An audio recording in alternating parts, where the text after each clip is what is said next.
Objetivo del reto: identificar las estructuras cerebrales implicadas en el lenguaje, mediante la realización de modelos a escala del cerebro y un audiovisual para comprender los fundamentos biológicos de la comunicación.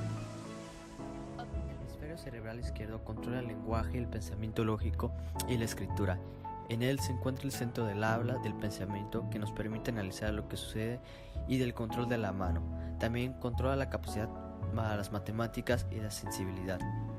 Es la parte motriz capaz de reconocer grupos de letras formadas y palabras, y grupos de palabras formadas, frases, tanto en la que se refiere el habla, la escritura y la numeración, las matemáticas y la lógica, como a las facultades necesarias para transformar un conjunto de información en palabras, gestos y pensamiento. Por otra parte, el hemisferio cerebral derecho controla el pensamiento creativo, controla la mano izquierda, la fantasía, el talento musical y todas las actividades artísticas que podemos desarrollar. Se especializa en la percepción visual y espacial más que en las palabras y conceptos. Su manera de encarar el mundo no es literal, ordenada y secuencial. Observa la realidad de un modo global, es decir, no se detiene en las partes que componen un todo, sino lo que ellas conforman en un conjunto.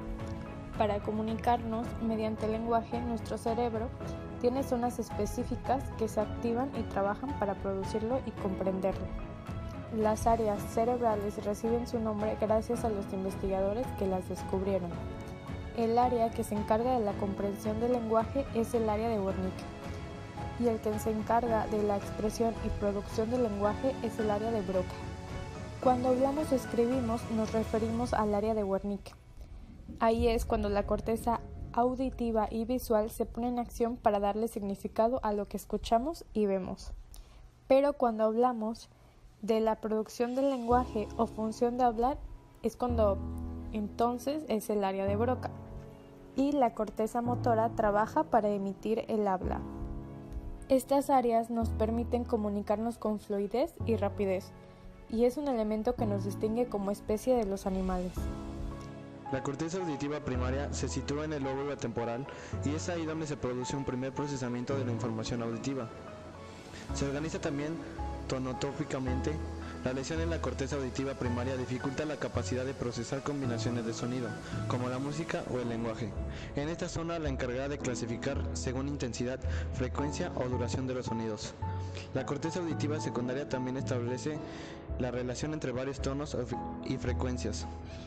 El hemisferio derecho se concentra en las relaciones armónicas entre los tonos y el izquierdo en la percepción del ritmo.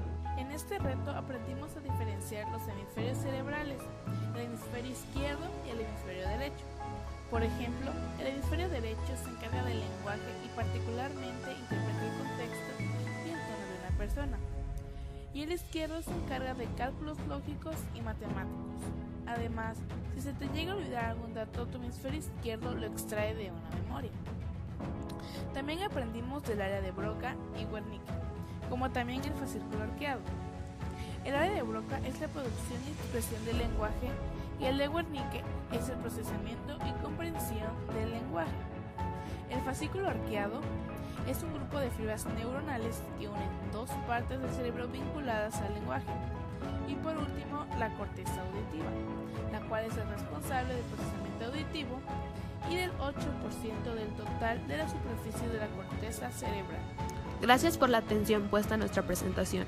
Esperamos que hayan aprendido sobre los hemisferios, el área de Broca y el área de Wernicke, al igual que el fascículo arqueado y de la corteza auditiva. Nos despedimos. Gracias.